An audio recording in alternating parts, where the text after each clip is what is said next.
যখন মা ঘুমিয়ে পড়লেন তখন আমি মায়ের মতোই সাজগোজ করে আমার শ্বশুরকে দুধ দিতে গেলাম। আমি দুধের গ্লাস রেখে পিছনে ফিরে আসতে শুরু করতেই বাবাজি, অর্থাৎ আমার শ্বশুর, আমার হাত ধরে নিজের দিকে টেনে নিলেন এবং আমাকে মা ভেবে সারারাত। আমার শ্বশুরের বয়স তখন ৬০ বছর হয়ে গিয়েছিল। এই বয়সেও তিনি ছিলেন খুব শক্তিশালী। তিনি ৬০ বছরের হলেও এখনও কোনো যুবকের চেয়ে কম দেখাতেন না। তিনি তার স্ত্রী, অর্থাৎ আমার শাশুড়িকে খুব ভালোবাসতেন এবং সবসময় তাকে খুশি রাখতেন। কিন্তু রাত হলে আমার শাশুড়ির ঘর থেকে অদ্ভুত শব্দ আসতে শুরু করত। একদিন মায়ের খুব অসুখ হলে আমার শাশুড়ি তাকে মা বলে ডাকতেন। মা বললেন, বউ, তুমি বিজয়ের বাবাকে দুধ দিয়ে দাও।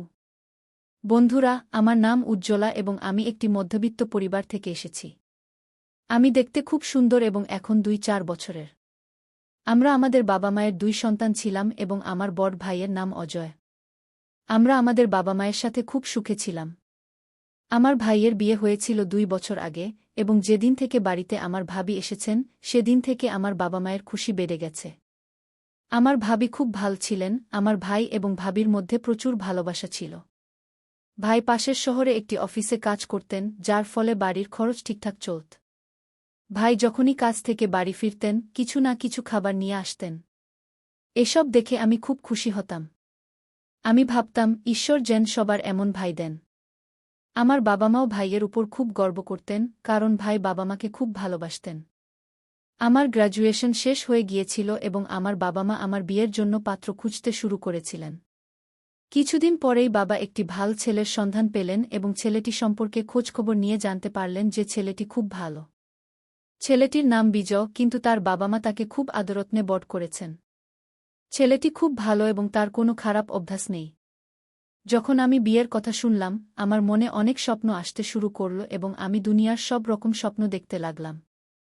আমি এখন মানসিকভাবে পরিপক্ক হয়ে গিয়েছিলাম, দেখতে খুব সুন্দর ছিলাম, তাই আমি ছেলেমেয়ের মধ্যে সম্পর্কের ব্যাপারটা ভালোভাবে বুঝতাম। বাবা ভাবলেন যে পরিবার ভাল হলে দেরি করা উচিত নয়, তাই তিনি দ্রুত বিয়ে ঠিক করে দিলেন এবং ২-০ দিনের মধ্যেই আমার বিয়ে হয়ে গেল। আমি আমার শ্বশুরবাড়ি চলে গেলাম। শ্বশুরবাড়িতে আমার স্বামীর বাবা মা আমাকে দেখে খুব খুশি হলেন। সব রীতিরেওয়াজ শেষ হওয়ার পর আমাকে ঘরে পাঠিয়ে দেওয়া হল। ধীরে ধীরে সময় কাটতে লাগল এবং রাত হয়ে গেল। আমি আমার সাজানো বিছানায় বসে আমার স্বামীর আসার অপেক্ষা করছিলাম। সেই সময় আমার মন খুব অস্থির হচ্ছিল, কারণ সুহাগরাতের কথা আমি অনেক শুনেছি, এটি বিয়ের একটি স্মরণীয় দিন। এই সব ভেবে আমি খুব ঘাবড়ে গিয়েছিলাম। কিছুক্ষণ পর বিজয় আমার ঘরে এলেন এবং আমার পাশে বসে গেলেন। মনে মনে তিনি খুব খুশি হচ্ছিলেন। আমরা দুজনে বসে এটা সেটা কথা বললাম এবং বিজয় আমাকে বললেন, উজ্জ্বলা, আমি তোমার মতো জীবনসঙ্গী পেয়ে খুব খুশি। বিজয় আমার প্রশংসা করছিলেন এবং আমি চুপ করে তার কথা শুনছিলাম। তিনি আরও বললেন যে তার একটি বড় ভাই ছিল, যিনি একটি সড়ক দুর্ঘটনা মারা গিয়েছিলেন। এই ঘটনায় তার বাবা মা খুবই ভেঙে পড়েছিলেন এবং তিনি তাদের খুব যত্ন করেন। তিনি আমাকে বললেন, উজ্জ্বলা, তুমিও তাদের কোনো কিছুর অভাব হতে দিও না এবং খুব ভালোভাবে তাদের দেখাশোনা করবে, কারণ তারা আমাকে খুব আদরযত্নে বড় করেছেন। এত কথা বলতে বলতে আমার স্বামীর চোখে পানি চলে এল। তখন আমি বললাম, আপনি এত চিন্তা করবেন না, আমিও তাদের খুব ভালোভাবে দেখাশোনা করব। সেই সময় তার কথার চেয়ে আমার নিজের আবেগই বেশি মনে হচ্ছিল। আমি আমার স্বামীর হাত ধরে বললাম, আজ আমরা কি এই সব কথাতেই রাত কাটাব?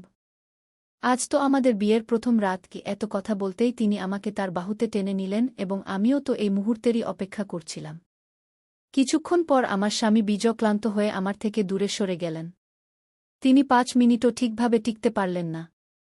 এসব দেখে আমি ভিতরে ভিতরে ভাবতে লাগলাম, আমি কত স্বপ্ন দেখেছিলাম, কত আশা পোষণ করেছিলাম, কিন্তু আমার সব স্বপ্ন ও আশায় যেন পানি ঢেলে দেওয়া হল।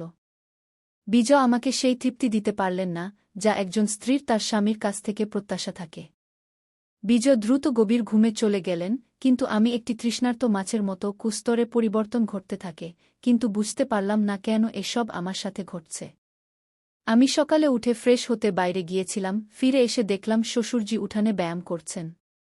এ দেখে আমি অবাক হলাম, কারণ বাবাজি ৬০ বছর বয়সেও একজন যুবকের মতো দেখাচ্ছিলেন।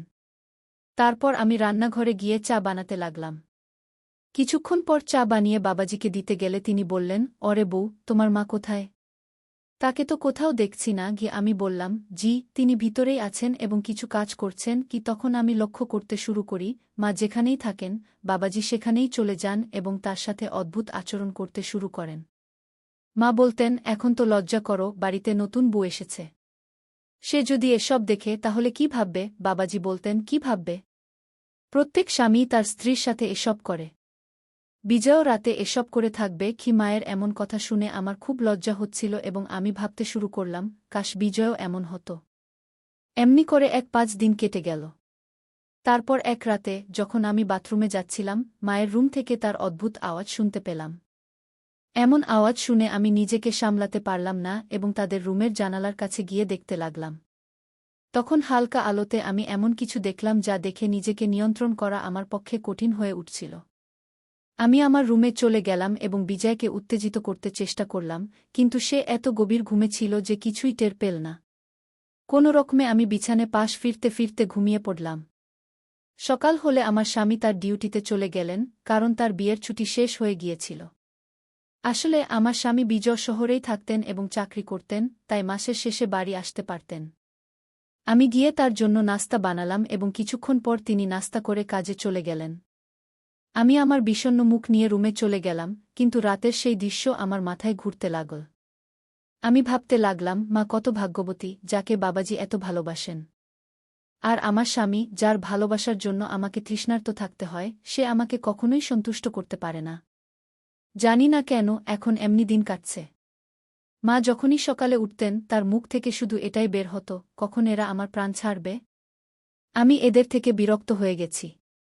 সারাদিন মাঠে কাজ করেন, তবুও মনে হয় না কখনো ক্লান্ত হন কি? মা সবসময় তার কোমর ধরে বলতেন, এই কোমরের ব্যথা কখন সেরে উঠবে?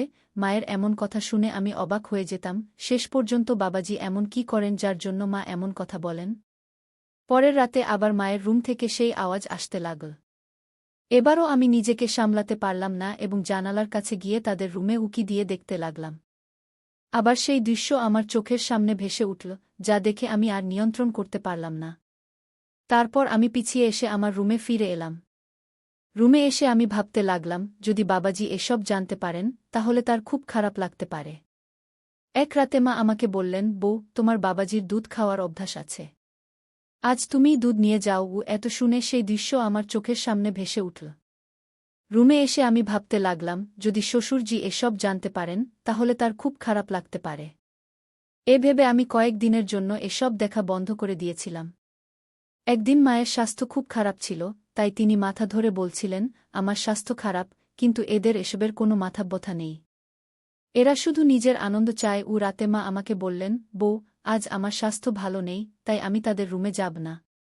তোমার বাবাজির হলুদ দেওয়া দুধ খাওয়ার অভ্যাস আছে। আজ তুমিই দুধ নিয়ে যাও। এত শুনে সেই দৃশ্য আমার চোখের সামনে ভেসে উঠল। মা অন্য রুমে গিয়ে ঘুমিয়ে পড়লেন এবং আমি দুধের গ্লাস নিয়ে বাবাজির রুমে যেতে লাগলাম। তখন বাবাজির রুমে হালকা আলো জ্বলছিল। যখন আমি দরজায় পৌঁছলাম, আমার মনে নানা রকম চিন্তা আসতে লাগল। আমি আমার দোপাট্টা মাথায় দিয়ে ঘোমটা টেনে আমার মুখ কিছুটা ঢেকে নিলাম, কারণ মাও এমন ঘোমটা দিতেন।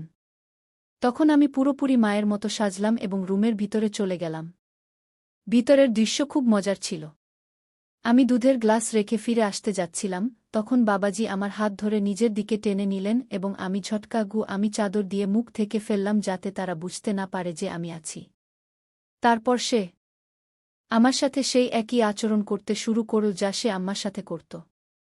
তখন আমি আর আমার আবেগ নিয়ন্ত্রণ করতে পারলাম না এবং সবকিছু ঘটতে শুরু করল। যখন সে ক্লান্ত হয়ে ঘুমিয়ে পড়ল, আমি উঠে আমার রুমে চলে এলাম। আজ আমি খুব খুশি ছিলাম এবং ভাবছিলাম যে কেন সকাল সকাল আম্মার অবস্থা এমন হয়, আজ আমি তা বুঝতে পেরেছি। আমি বিছানায় শুয়ে পড়লাম এবং কখন যে গভীর ঘুমের কোলে চলে গেলাম তা টেরই পেলাম না। সকালে যখন আমার চোখ খুল, আমি খুব ভালো বোধ করছিলাম। রাতের সেই খুশির কোনো চিহ্নই আমার মধ্যে ছিল না। আমি ফ্রেশ হতে গেলাম এবং কিছুক্ষণ পরে বাইরে এসে দেখলাম যে আম্মার আজ তীব্র জ্বর হয়েছে। আমি তার কপালে ভেজা কাপড় দিয়ে জিজ্ঞেস করতে লাগলাম, ঠিক তখনই বাবাজিও সেখানে চলে এলেন। তিনি জিজ্ঞেস করলেন, বউ, এখন তোমার আম্মার অবস্থা কেমন? আমি বললাম, হ্যাঁ, এখন কিছুটা ভালো, জ্বরও কমে গেছে কি। তখন আমি অনুভব করলাম যে শ্বশুরজি আমাকে গভীরভাবে দেখছেন। এর আগে তিনি কখনো এভাবে আমাকে দেখেননি। আমি ভাবতে শুরু করলাম যে হয়তো রাতের ঘটনা তিনি জানতে পেরেছেন যে আম্মার জায়গায় আমি ছিলাম। এসব ভেবে আমি একদম অস্থির এবং আতঙ্কিত হয়ে পড়লাম। আমার মনে হচ্ছিল যদি শ্বশুরজি এটা জানতে পারেন তাহলে আমার সম্পর্কে কি ভাববেন। যখন রাত হল, আম্মাজি আবার বললেন, বউ, যতদিন না আমার স্বাস্থ্য সম্পূর্ণভাবে ভালো হয় ততদিন আমি তোমার বাবার কাছে যাব না। না হলে আমার অবস্থা আরও খারাপ হবে। তাই তুমি ওকে দুধ দিয়ে দিও, না হলে সে আমাকে খুঁজতে খুঁজতে এখানে চলে আসবে। আমি আমার শ্বাসরুদ্ধ অবস্থায় এই কথা শুনে যেন সম্পূর্ণ খুশিতে ভরে গেলাম। আমি ভাবতে লাগলাম আজ আবার সেই মজা নেওয়া যায় কিনা। রাত গভীর হলে যখন আম্মা ঘুমিয়ে পড়লেন, আমি দুধ নিয়ে শ্বশুরজির রুমে চলে গেলাম। আমি দুধের গ্লাস রেখে পিছন ফিরতেই শ্বশুরজি আমার হাত ধরে ফেললেন এবং বললেন, কি হয়েছে বউ, এভাবে চলে যাচ্ছ কেন? শ্বশুরজির মুখ থেকে এমন কথা শুনে আমি একদম ঘাবড়ে গেলাম। আমার মনে হল এখন আমার সাথে কিছু অঘটন ঘটতে চলেছে। কিন্তু শ্বশুরজি বললেন, আমি জানি যে গত রাতেও তোমার আম্মার জায়গায় তুমিই ছিলে। কি তখন আমি শ্বশুরজিকে বললাম, হ্যাঁ, যদি আপনি জানতেন তাহলে আমাকে কিছু বললেন না কেন? শ্বশুরজি বললেন, বউ, আমি জানি যে বিজয়ের সাথে তুমি খুশি নও। তুমি এটা আমাকে না বললেও আমি তোমার কষ্ট ভালোভাবে বুঝতে পারি। তারপর তিনি বললেন, দেখো বউ, তুমি এসব নিয়ে একদম চিন্তা করো না।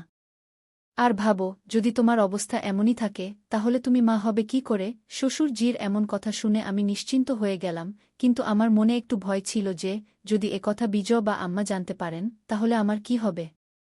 তখন আমি সব চিন্তা দূরে সরিয়ে দিয়ে শ্বশুরজির সাথে আমার খুশি ভাগ করে নিতে লাগলাম। সেই রাতেও যখন শ্বশুরজি ঘুমিয়ে পড়লেন আমি আমার রুমে চলে এলাম। এখন এটা আমার সাথে প্রায় প্রতিদিনই হতে লাগল এবং আমিও বেশ খুশি থাকতে লাগলাম।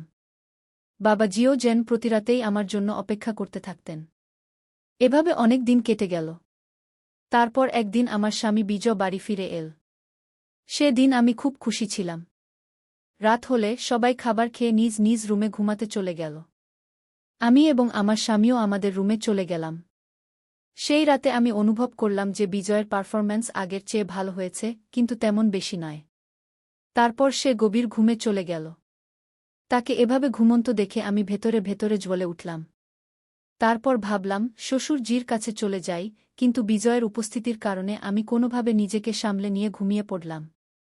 সকাল হলে বিজয় বলল, আমি 1 সপ্তাহের জন্য শহরে যাচ্ছি। এখন 1 সপ্তাহ পরেই ফিরব। এই কথা শুনে আমি খুব খুশি হলাম এবং আবার রাতের সেই দৃশ্যের কথা ভাবতে লাগলাম। সেদিন খুব কষ্ট করে রাত হল। যখন আম্মা ঘুমিয়ে পড়লেন আমি শ্বশুরজির রুমে চলে গেলাম। সেই রাতে আমি দেখলাম যে শ্বশুরজি অত্যন্ত অধীরভাবে আমার জন্য অপেক্ষা করছিলেন।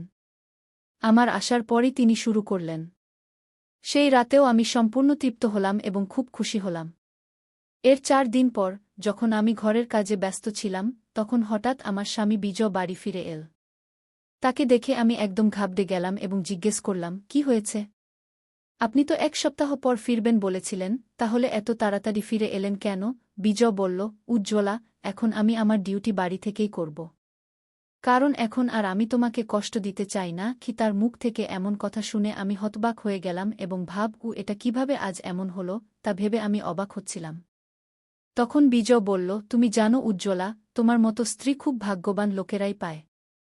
আমি খুব সৌভাগ্যবান যে তোমার মতো স্ত্রী পেয়েছি। কারণ যদি কোনো নারী তার স্বামী থেকে সন্তুষ্টি না পায় তাহলে সে অন্য পুরুষের খোঁজে থাকে। কিন্তু তুমি তা করনি, তুমি আমার বিশ্বাস রেখেছ, এটা আমার জন্য খুব গর্বের বিষয়। বিজয়ের এমন কথা শুনে আমি মনে মনে নিজেকে ধিক্কার দিতে লাগলাম। আমি ভাবতে লাগলাম আমার স্বামী আমার উপর কতটা বিশ্বাস রেখেছিল আর আমি তার পিছনে কি করছিলাম। এমন ভালো স্বামীকে আমি ঠকিয়েছি। তখন আমি নিজেকে ঘৃণা করতে শুরু করেছিলাম এবং এখন আমি ভেতরে ভেতরে শ্বাসরুদ্ধকর অনুভূতি পাচ্ছিলাম। আমার স্বামী বলল, জানো উজ্জ্বলা, আমার একটি গোপন রোগ ছিল যার চিকিৎসা আমি শহরে থেকেই করাচ্ছিলাম। এই কারণেই আমি এখনও বিয়ে করতে চাইনি। কিন্তু মায়ের জিদের কাছে হার মানতে হয়েছিল, তাই তোমাকে বিয়ে করতে হয়েছিল।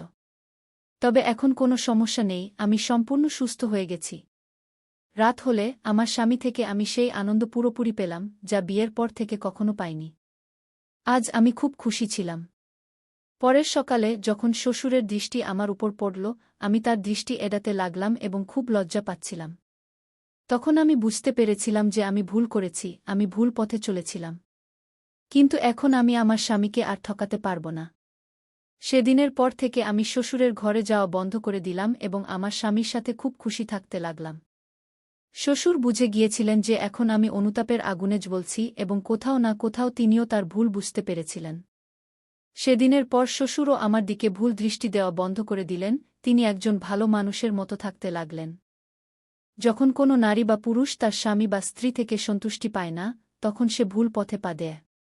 কিন্তু আমি আপনাদের শুধু এটাই বলতে চাই, প্রথমে বুঝুন সমস্যাটা কি, কেন এমন হচ্ছে। যদি আপনি এই সমস্যার সমাধান করেন, তাহলে ভুল পথে চলার প্রয়োজন হবে না।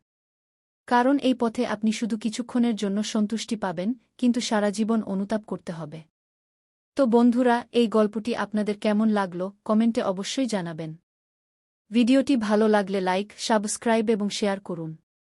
ধন্যবাদ।